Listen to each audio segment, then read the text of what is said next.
जैसा सोचोगे तुम वैसा बन जाओगे, जैसा कर्म होगा वैसा फल पाओगे। श्रेष्ठ कर्म का आधार है खुद का कर लो दर्शन, यही जीवन का सार है, यही जीवन का सार है। जैसा सोचोगे तुम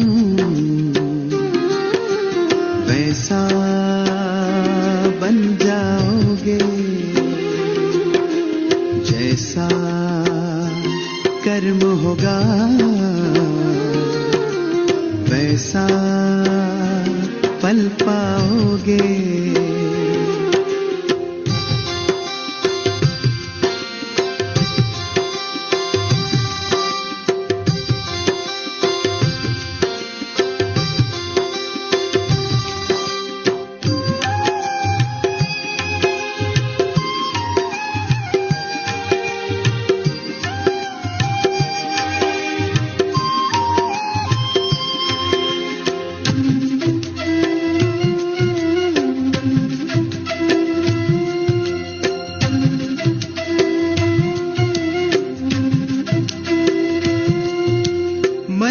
शुभ संकल्प तो जीवन में फिर दुख कैसा, जब अंतर में शुभ भावना तो दिल में सुख सावन जैसा।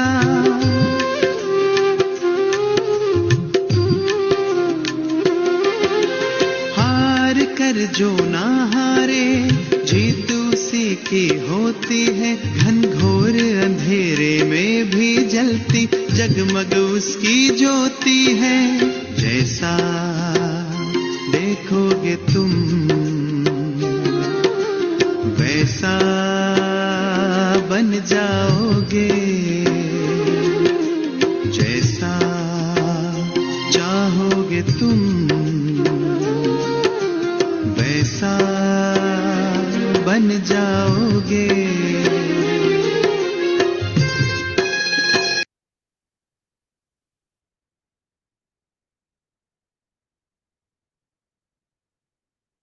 ओम शांति।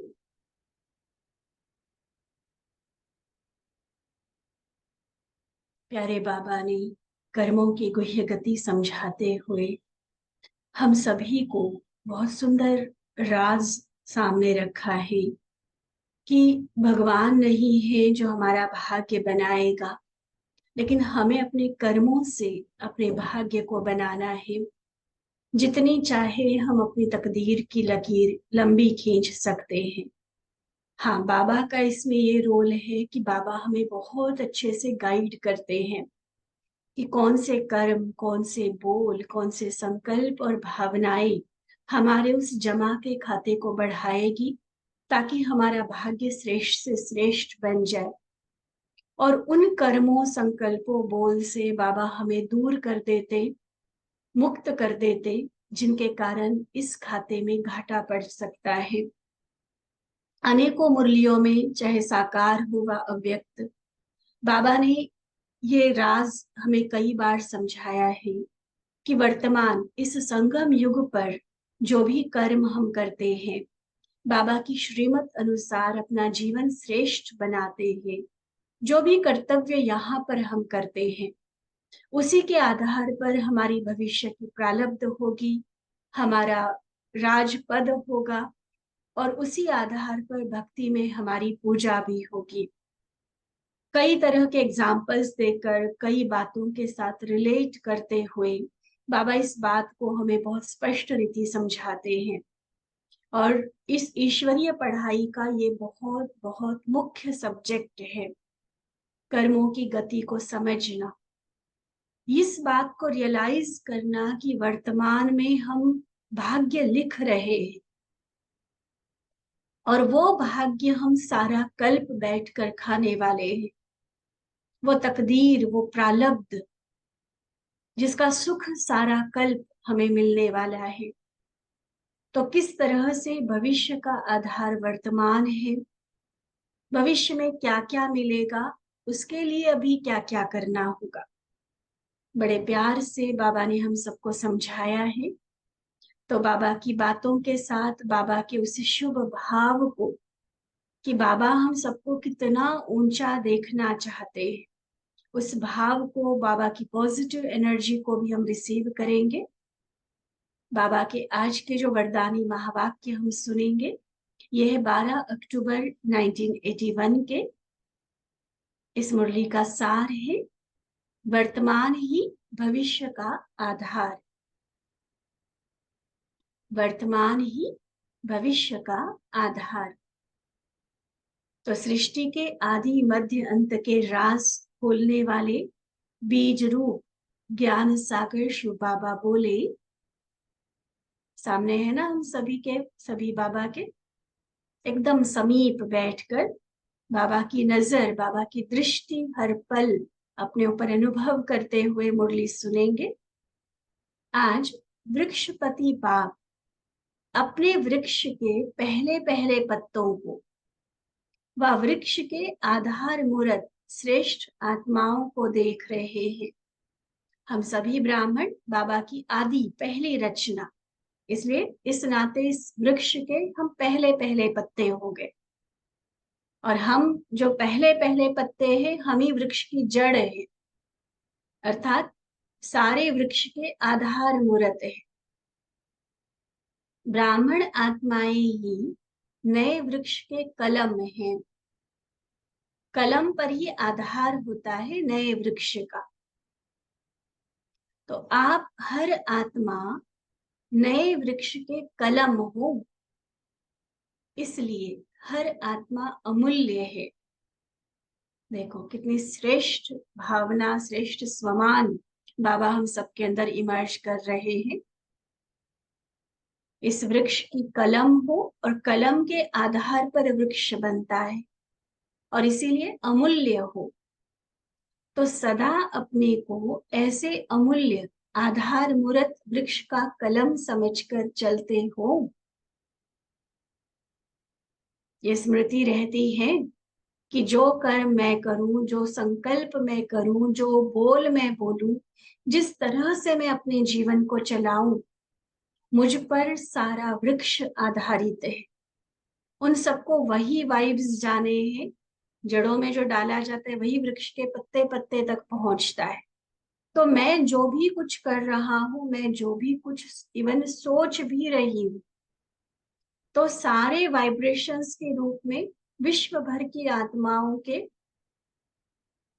उन आत्मा रूपी पत्तों तक वो पहुंचता है। इतना डिपेंडेंट है सभी हमारे ऊपर। देखो हमारी चढ़ती कला होती है तो पूरे वृक्ष की चढ़ती कला हो जाती है, हमारी उतरती कला होती है तो प्रकृति सहित सर्व आत्माओं की उतरती कला होती है। इस तरह के बहुत सारे पॉइंट्स बाबा ने हमें एक्सप्लेन किए हुए हैं कि किस तरह से पूरा वृक्ष हम पर आधारित है। अभी भी, आज भी बाबा समझा रहे हैं कि जैसे कलम में जो कमजोरी होगी तो वह सारे वृक्ष में कमजोरी होगी। इतनी जिम्मेवारी हर एक अपनी समझते हो। ये तो नहीं समझते कि हम तो छोटे हैं, हम तो पीछे आए हैं, जिम्मेवारी तो बड़ों के ऊपर है, ऐसा तो नहीं समझते हैं ना। क्लियर है बाबा की बात?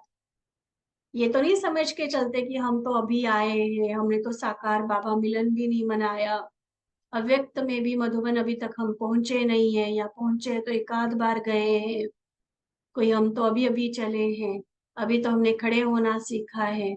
और बाबा कहते हैं कि पूरे वृक्ष की जिम्मेवारी तुम्हारी, पूरा विश्व तुम्हें फॉलो करेगा।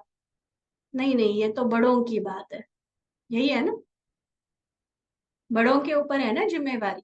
जो मधुबन में बैठे हैं, जो सेंटरों पर समर्पित बड़ी बड़ी दीदियां हैं, उनकी जिम्मेवारी है, हमारी थोड़ी है। हम तो अभी उनको देखकर चलने वाले हैं। क्या समझते हैं? समझते हैं कि ये मेरी जिम्मेवारी है। ये एक एक महावाक्य जो बाबा ने उच्चारण किया, ये मेरे प्रति किया। बाबा ये पर्सनली मुझे ये स्वमान दे रहे हैं कि बच्चे तुम आधार मूर्त हो। चाहे अपना नाम लेकर सुन लिया करो कि बाबा स्पेशली मुझे एड्रेस कर रहा है कि बच्चे ये आधार तुम पर है, ये जिम्मेवारी तुम पर है। देखो बाबा कितना फलक से कितनी अथॉरिटी हमें दे रहे हैं कि जब वर्षा लेने में नया, चाहे छोटा चाहे बड़ा, हर एक अपने को पूरा अधिकारी समझते हो। कोई भी चंद्रवंशी का वर्षा लेने के लिए तैयार नहीं होते हो। सब यही हक रखते हो ना कि हम सूर्यवंशी बनेंगे।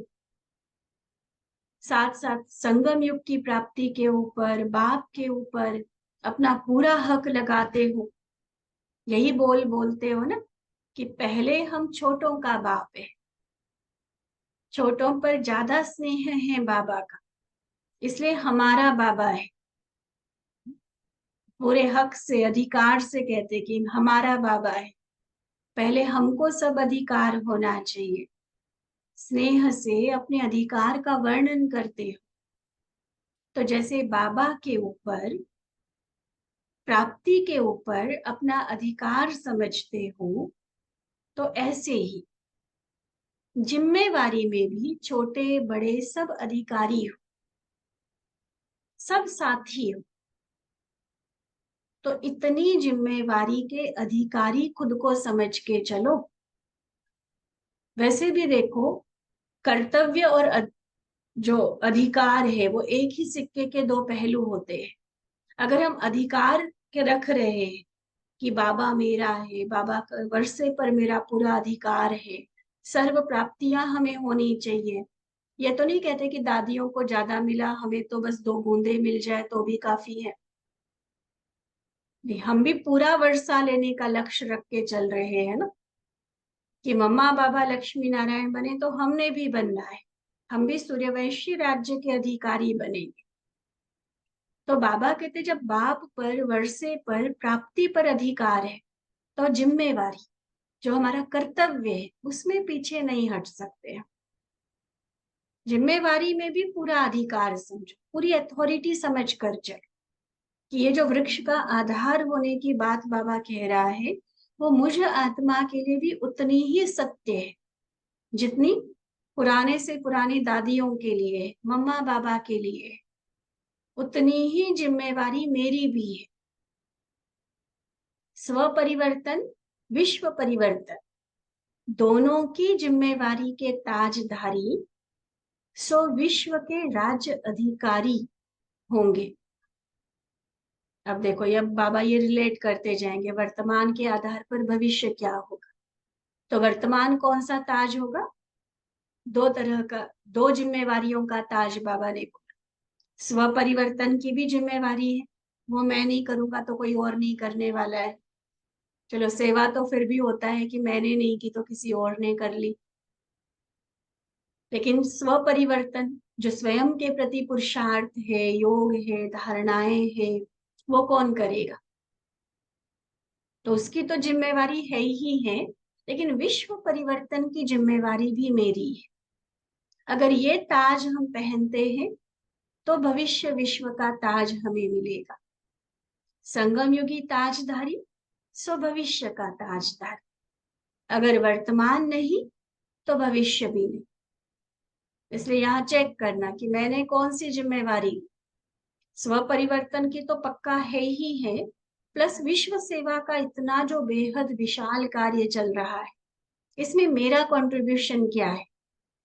कई बार हमने संगठित क्लास में भी सेंटर पर यह बात रखी है कि इतनी सेवाएं हो रही हैं, विश्व भर की सेवाएं देखो, चलो उसमें फिर अपने सेंटर लेवल की सेवाएं देखो, और उसमें एक्चुअली मेरा कंट्रीब्यूशन कितना, मेरा योगदान कितना है।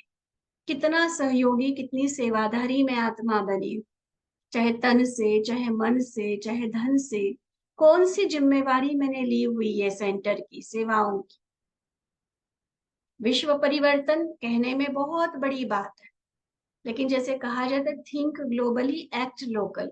विश्व का परिवर्तन शुरुआत तो अपने लोकल लेवल से करेंगे, तो लोकल लेवल पे भी मेरी जिम्मेवारी क्या है, चाहे स्थूल कार्य की, सूक्ष्म कार्य की, अंदर की सेवाएं, बाहर की सेवाएं, कौन सी सेवा की जिम्मेवारी का ताज मैंने लिया हुआ है। अभी तो हम कहे कि हम तो अभी लाट साहब बन के चले, अभी हम वीआईपी बन के चले, बस आए, क्लास किए और चले गए। कोई जिम्मेवारी नहीं कि सेवा कैसे चल रही है, कार्य बाबा का कैसे चल रहा है, तो बाबा कैसे ताज देगा हमें भविष्य का। यहाँ सेवा के ताजधारी नहीं बने संगम युग पर, तो राज्य का ताज कैसे मिल सकता है। कहा ना बाबा ने, वर्तमान होगा तो भविष्य मिलेगा, वर्तमान नहीं तो भविष्य में भी नहीं, क्योंकि वर्तमान ही भविष्य का आधार है। इसलिए चेक करो और नॉलेज के दर्पण में दोनों स्वरूप को देखो। कौन से दोनों स्वरूप?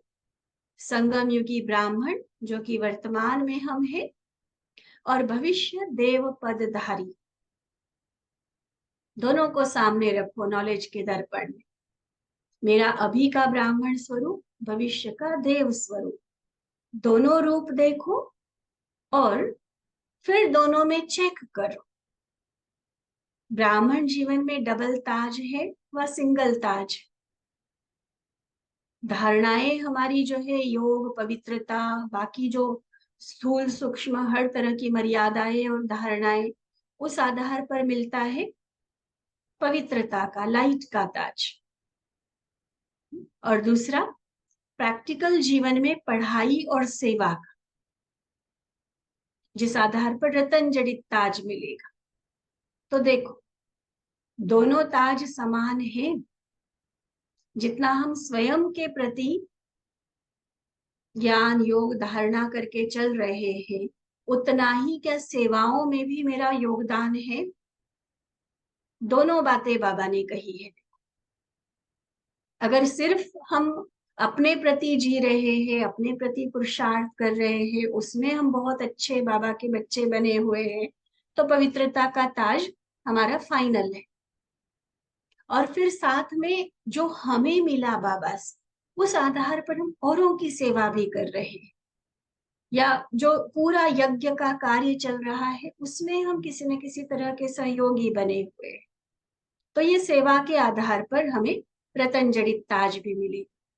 कोई कोई ऐसे होते सेवा में तो हाजिर रहेंगे लेकिन अपनी धारणाओं में कच्चे हैं, तो फिर वही होगा कि उनको ठीक है छोटा मोटा ताज लास्ट में जाकर मिल जाएगा राजा बनने का, लेकिन पवित्रता के ताज वाली बात नहीं रहेगी।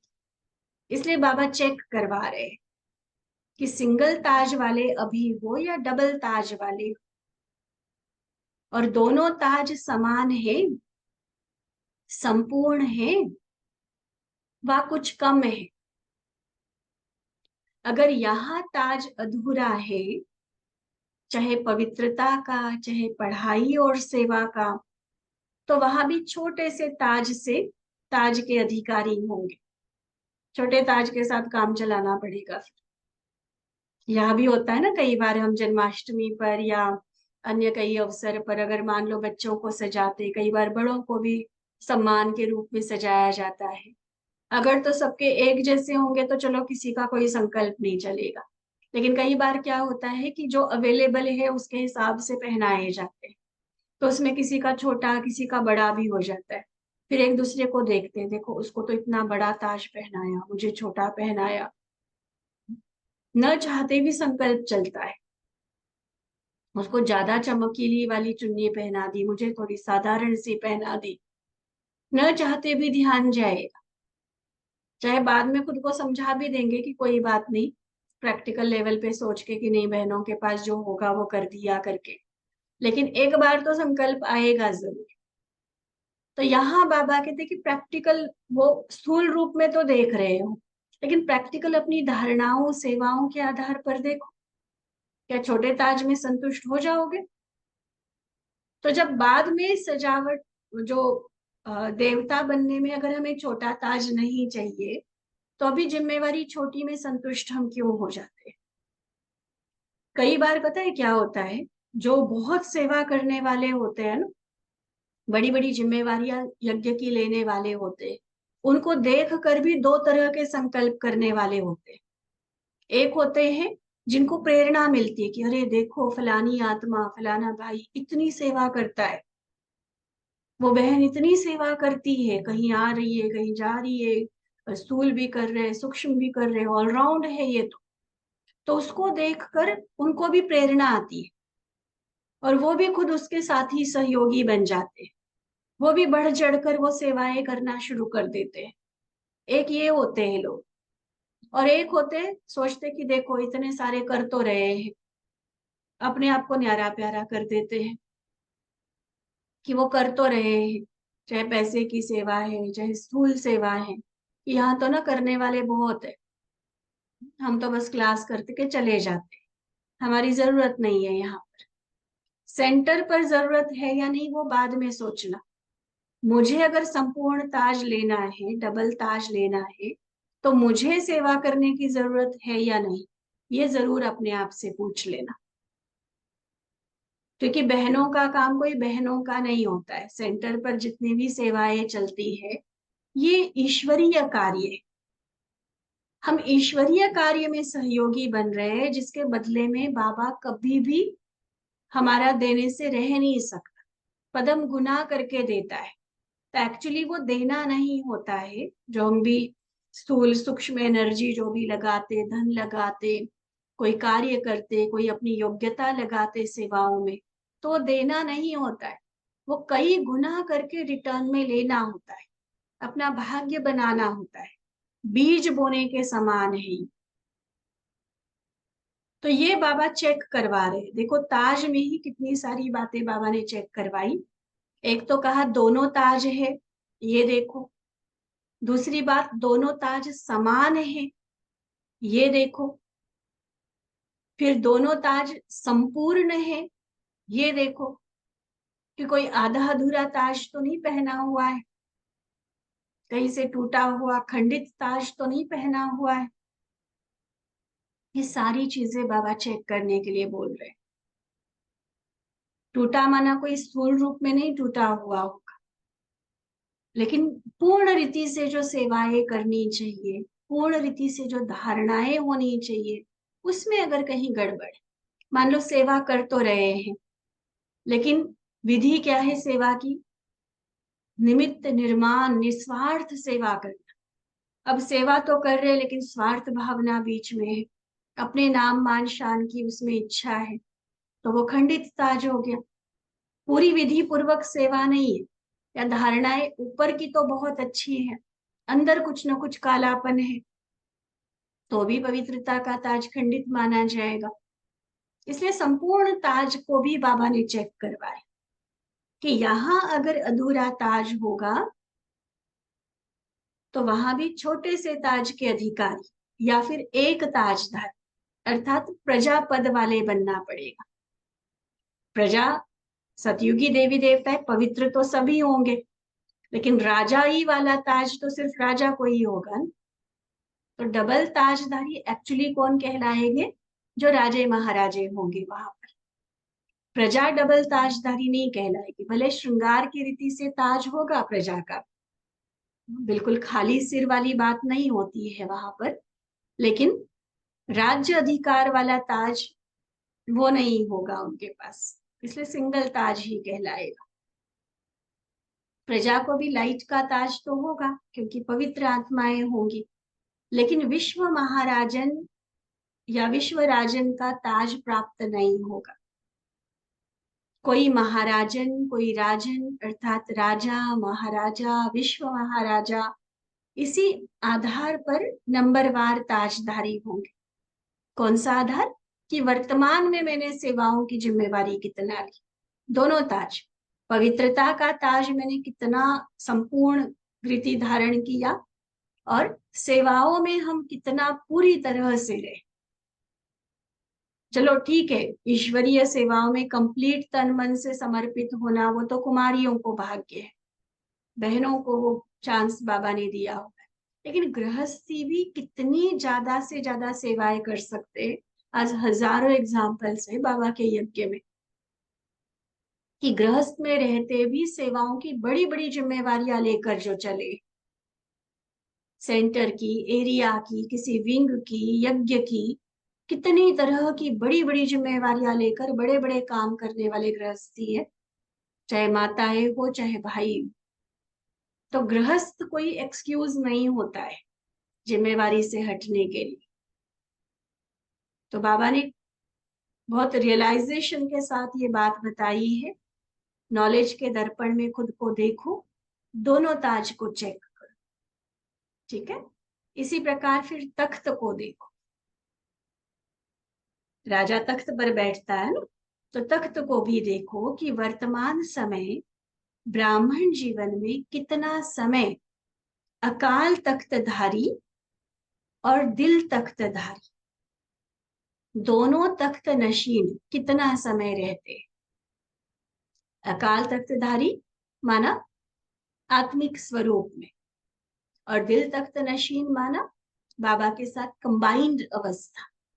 एक निरंतर ज्योत जली हुई है, अखंड ज्योत जली हुई है बाबा की याद की।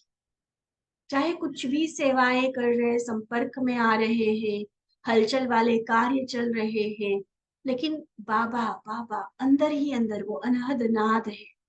मन की तार जुड़ी हुई है बाबा के साथ, उसको कहा दिल तख्त नशीन। तो आत्मिक स्वरूप और अर्थात अकाल तख्तधारी और दिल तख्त नशीन, इन दोनों तख्त के आधार पर पता चलेगा कि भविष्य में हमें तख्त कितना समय मिलने वाला है। अकाल तख्त नशीन निरंतर होंगे अर्थात सदाकाल होंगे, तो दिल तख्त नशीन भी सदाकाल होंगे। दोनों का संबंध है। हम कहे कि हम शरीर के बहान में रहे और बाबा के दिल तख्त पर बैठ जाए, पॉसिबल ही नहीं है। दिल तख्त पर बैठने का भी पहले आधार है अकाल तख्तधारी बन। ब्राह्मण जीवन में कभी कभी अगर तख्त नशीन होंगे तो भविष्य में भी पूरा आधा कल्प, मतलब सतयुग भी त्रेता युग भी, पूरा आधा कल्प तख्त नशीन अर्थात रॉयल फैमिली में नहीं आ सकते, क्योंकि रॉयल फैमिली ही तख्त नशीन गाई जाती है। देखो, जहां ताज की बात की बाबा ने, वहां सिर्फ राजा महाराजा विश्व महाराजा की बात की। तख्त नशीन के लिए बाबा ने कहा कि पूरी रॉयल फैमिली तख्त नशीन कहलाएगी। तो यहाँ निरंतर बाबा के दिल तख्त नशीन होंगे, उसके पहले अकाल तख्त नशीन होंगे, तो दोनों युगों में हम रॉयल फैमिली में, राजाई खानदान में आने वाले बनेंगे। ठीक है, तो यहाँ के सदाकाल के तख्त नशीन, सो भविष्य के रॉयल फैमिली के तख्त नशीन अर्थात राज्य अधिकारी। तो दर्पण में देख कि वर्तमान क्या और उस आधार पर मेरा भविष्य क्या होगा। इसी रीति पहले बाबा ने ताज कहा, फिर तख्त कहा, अब तीसरी बात, इसी रीति तिलक को चेक कर। अविनाशी अर्थात अमीट तिलकधारी हो।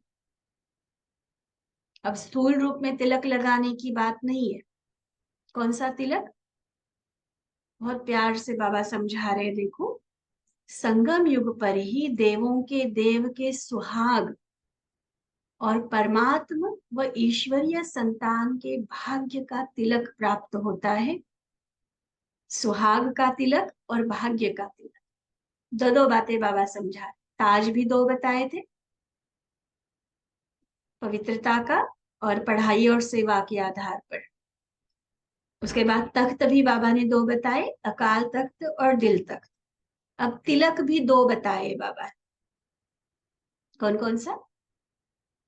एक सुहाग का तिलक, स्वयं देवों के देव वो अमरनाथ वो पति परमेश्वर, उसका सुहाग है, अविनाशी सुहाग। और डायरेक्ट ईश्वर की संतान होने का भाग्य, तो चाहे पतियों का पति वो सुहाग, और परम पिता की संतान होने का भाग्य। तो ये सुहाग और परमात्मा व ईश्वरीय संतान का भाग्य का तिलक प्राप्त होता है। बाबा पूछते, यह सुहाग और भाग्य का तिलक अविनाशी है? बहुत गहरी बात है जो बाबा चेक करवा रहे हैं। माथे पर लगा हुआ तिलक है या मिट गया है देखना बड़ा आसान होता है, लेकिन यह सुहाग और भाग्य का तिलक अविनाशी है। एक मेरा बाबा दूसरा न कोई, एक व्रता मेरा परम साजन, और उसकी मैं सजन। उसके अलावा कहीं दिल की आकर्षण नहीं, सदा उसी के प्यार में डूबी हुई मैं आत्मा। ये होता है सुहाग का तिलक। और फिर भाग्य, सदा खुशी में, नशे में कि मैं किसकी संतान, उस आधार पर मेरा जीवन कैसा हो, मेरे संस्कार, मेरी चलन कैसी, वो रॉयल्टी, भगवान का बच्चा होने के वो सारी विशेषताएं प्रैक्टिकली मेरे जीवन से दिखाई दे, तो वो भाग्य। तो सुहाग और भाग्य। बाबा पूछते, कहीं माया सुहाग व भाग्य का तिलक मिटा तो नहीं देती?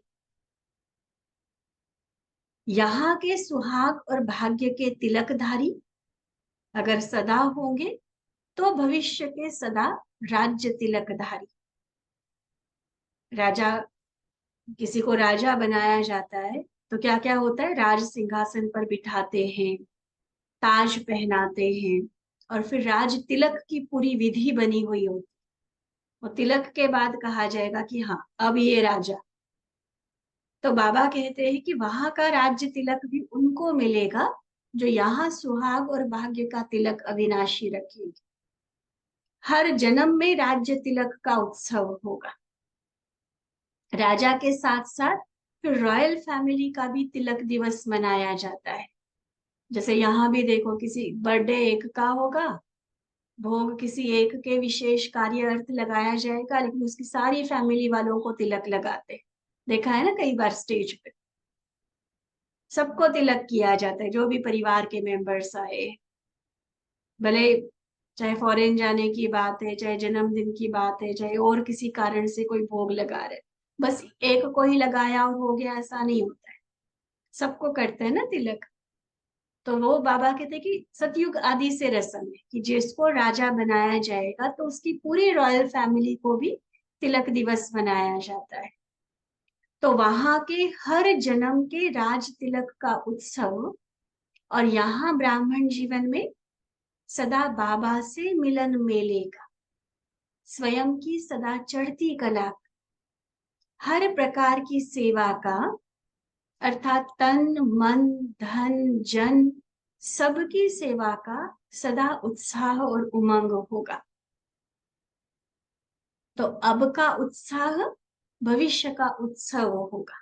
ये चौथी बात बाबा ने सुनाई, जो आज की मुरली है कि वर्तमान भविष्य का आधार है। ताज तख्त तिलक के बाद उत्सव की बात बाबा ने सुनाई। भविष्य में जो उत्सव हम मनाते रहेंगे, कितना हर दिन खुशियां, हर दिन त्योहार, ये सतयुग की विशेषता। अलग से कोई उत्सव वाली बात नहीं होगी। तो यहाँ कौन सा उत्सव है जिस आधार पर सतयुग में सदा उत्सव मनाते रहेंगे? यहाँ है बाबा से मिलन मेले का उत्सव, स्वयं की चढ़ती कला का उत्सव, हर प्रकार की सेवा का, तन मन धन जन सबकी सेवा का उत्साह और उमंग। यही फिर भविष्य में जाकर हर दिन का उत्सव बन जाएगा। ठीक है। इसी प्रकार तन मन धन, इनका भी संबंध है कि वर्तमान में तन मन धन को हम क्या करते, उस आधार पर भविष्य का कैसा मिलेगा। सुनना ध्यान से, नोट करते जा रहे ना पॉइंट्स सभी। यहाँ आदि से अब तक और अब से अंत तक, जब से ब्राह्मण बने तब से अब तक, और अब से जब तक ये संगम युग रहेगा, अंत तक, अपने तन को कितना समय सेवा में समर्पण किया है। निकालना हिसाब अपना अपना, कहाँ जाती है सारी एनर्जी हमारी। दिन के 24 घंटे, सप्ताह के 7 दिन, महीने के 30-31 दिन, सच में उसमें से कितना समय हमारा तन की सेवा हम करते हैं। क्लास आए, योग किया, ये अपने लिए होता है। तन के द्वारा स्थूल सेवा में हमने कितना समर्पण किया खुद। ठीक है, जीवन समर्पण नहीं किया बहनों की रीति से, लेकिन इस तन से सेवा कितना किया। ठीक है। दूसरा, मन को कितना समय याद और मनसा सेवा में लगाया। मन को कितना समय याद और मनसा सेवा में लगाया। मनसा सेवा माना शुभ भावना, श्रेष्ठ कामना। इसमें भी सेवा की हद रही या बेहद की सेवा की। 2-4 बस मेरे विरोधी है, बस उनकी मैंने मनसा सेवा कर दी। मेरे घर में कोई बीमार है, बस उसके लिए मैंने सकाश दे दी। ये हद की सेवा है। बेहद विश्व की आत्माओं को ध्यान पे रखते हुए सकाश दी, तो वो हद और बेहद बाबा पूछते। तो मन के लिए कितना समय याद में रहे, कितना समय मनसा सेवा की। मनसा सेवा में भी हद रही या बेहद रही। सर्व के प्रति शुभ भावना और श्रेष्ठ कामना रही, या कोई के प्रति रही और कोई के प्रति नहीं रही। कुछ ना कुछ अंदर है मनमुटाव, तो उसके लिए दिल से वो शुभ भावना निकलती नहीं है, चाह कर भी नहीं निकलती, तो वो तो फिर लिमिट हो गई ना। इसी प्रकार धन स्व प्रति लगाते हैं, स्वार्थ से लगाते हैं, या निस्वार्थ सेवा में लगाते हैं। देखो 3 कैटेगरीज बताई। एक है कि बस ठीक है, कमा तो रहे लेकिन बस अपने ऊपर ही खर्च किए जा रहे। जैसे कई कुमार है, कुमारियां है, गृहस्थी है, कमा तो रहे हैं ना सारे, लेकिन वो कमाया हुआ कहाँ जा रहा है। अपने ही खर्चे, अपने ही शौक पूरा करना, इसमें लग रहा है। या चलो सेवा में लगा रहे, लेकिन उसमें भी स्वार्थ है, दिखावा है कि मैं इतना धन लगाऊं तो फिर मेरा नाम होगा, फिर बहनें थोड़ा ज्यादा पूछेंगी हमें, स्वार्थ से कि मेरा नाम होगा, लोग कहेंगे कि हाँ ये बड़ा दानी व्यक्ति है, तो उस स्वार्थ से लगा। या फिर लगा रहे लेकिन टोटल निस्वार्थ भाव से।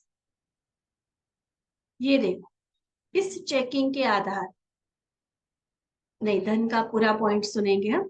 धन स्वप्रति लगाते, स्वार्थ से लगाते, या निस्वार्थ सेवा में लगाते। अमानत में ख्यानत तो नहीं डालते। बाबा ने धन के प्रयोग के लिए जो मर्यादाएं दी है, जो श्रीमत दी है, उस अनुसार उसको यूज करते हैं तो हम कहेंगे अमानत की रीति से हम कर रहे हैं। और अपने हिसाब से कर्म बंधनों में लगाए जा रहे हैं, कलयुगी दुनिया के रीति रिवाज के हिसाब से, फैशन, दिखावा, अन्य कई ऐसी बातों में लगा रहे हैं जिसके लिए श्रीमत अलाउ नहीं करती, तो उसको कहेंगे अमानत में ख्यानत। गड़बड़ कर देते हैं। बाबा ने ट्रस्टी बनाया हुआ है, सब कुछ बाबा का है ना, तन मन धन सब तेरा है बाबा का, और फिर मैं अपनी मन मर्जी से श्रीमत के विरुद्ध उसको यूज करूं, तो अमानत में ख्यानत। और फिर बेहद के बजाय हद में तो नहीं लगाते। इस चेकिंग के आधार पर सुना, तीनों का बाबा ने चेक करवाया। तन के लिए कितना सेवा में समर्पण किया, परसेंटेज निकालना, सच में कितना हम सेवा करते हैं तन से। मन के लिए बोला याद और मनसा सेवा, मनसा सेवा के लिए भी हद या बेहद। धन के लिए फिर और ज्यादा पॉइंट्स आ गए, किस तरह से लगाते, स्वार्थ से, निस्वार्थ भाव से, स्वयं के प्रति। फिर अमानत में ख्यानत तो नहीं करते, बेहद में है या हद में है। इस चेकिंग के आधार पर वहां भी प्रारब्ध में परसेंटेज के आधार पर नंबरवार पद की प्राप्ति होती है। पूरा पक्का व्यापारी है बाबा, भले हम भोलानाथ कहते हैं बाबा को, कख का लख देता है ये बोलते हैं हम, लेकिन वो कख भी हम दे रहे हैं और किस भाव से दे रहे हैं, कितना दे रहे हैं ये तो है, लेकिन किस भाव से दे रहे हैं वो पूरा हिसाब रखता है। विधि पूर्वक है या नहीं है वो पूरा हिसाब है। इसलिए एक बार बाबा की मुरली में आया था, वो सुन चुके हैं हम पीछे मुरली, कि बाबा कने का घना भी देता, कख का लख जैसे कहा, और कने कने का हिसाब भी लेता है। पक्का चतुर व्यापारी है, बहुत बड़ा सौदागर है। एक तरफ भोलानाथ और दूसरी तरफ पक्का सौदागर। वही तो हिसाब आज सारा बता रहे हैं बाबा, कि अभी जितनी परसेंटेज हमारी होगी तन मन धन को सफल करने की, उस आधार पर नंबरवार वहां पद होगा। सब में फुल परसेंटेज है तो फुल समय और फुल प्रारब्ध, और अगर परसेंटेज में कम है तो स्टेटस में और समय में अंतर हो जाता, पद भी कम होगा, टाइम भी कम रहेगा। एक होता है कि पूरा आधा कल्प राजा बने, रॉयल फैमिली में आए, और एक है कि कभी लास्ट में जाकर थोड़े टाइम के लिए आए। तो पद भी और समय भी, दोनों का आधार अभी पर है। फुल समय वाले और फुल प्रारब्ध वाले, वन वन वन के संवत से पहला पहला संपूर्ण फुल सतो प्रधान प्रकृति, फुल राज्य भाग्य, संवत भी वन, संवत माना ईयर, वर्ष भी वन, प्रारब्ध भी वन, प्रकृति का सुख भी नंबर वन। नहीं तो फिर सेकंड थर्ड ये शुरू हो जाएगा। देखो 100 साल के बाद भी कोई आत्मा आती है तो 100 साल में भी तो फर्क पड़ेगा ना प्रकृति में। तो वन, नंबर वन यहाँ रहेंगे, फुल परसेंटेज यहाँ होगी।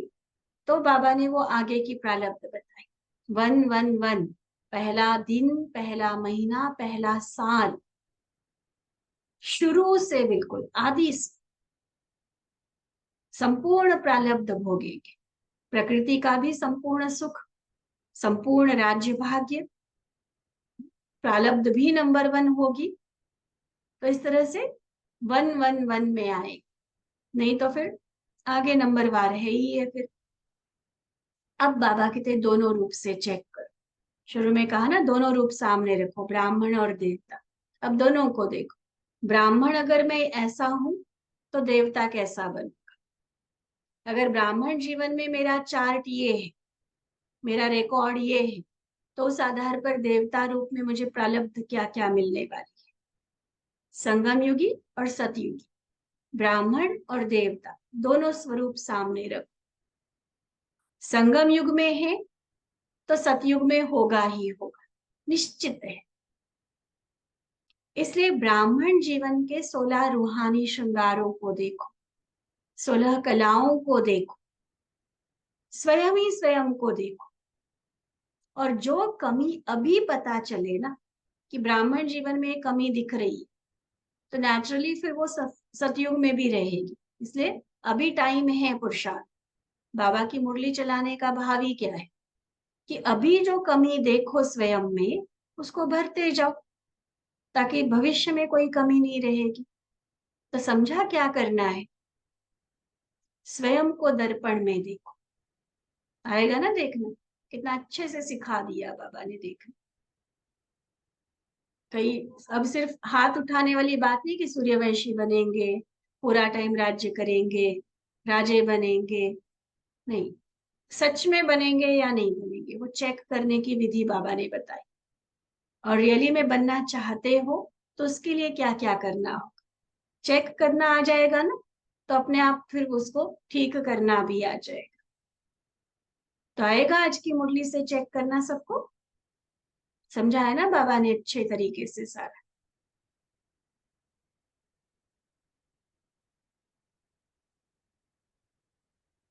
अच्छा, फिर बाबा की आगे भी मुरली है, पार्टियों के साथ मुलाकात है, तो उसको हम कल लेंगे, नेक्स्ट क्लास में लेंगे। अभी बाबा की याद प्यार, मीठे मीठे स्किलधे बच्चों प्रति माता पिता बाप दादा का याद प्यार और नमस्ते।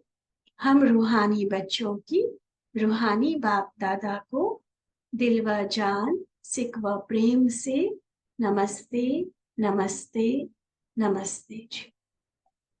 अच्छा, ओम शांति।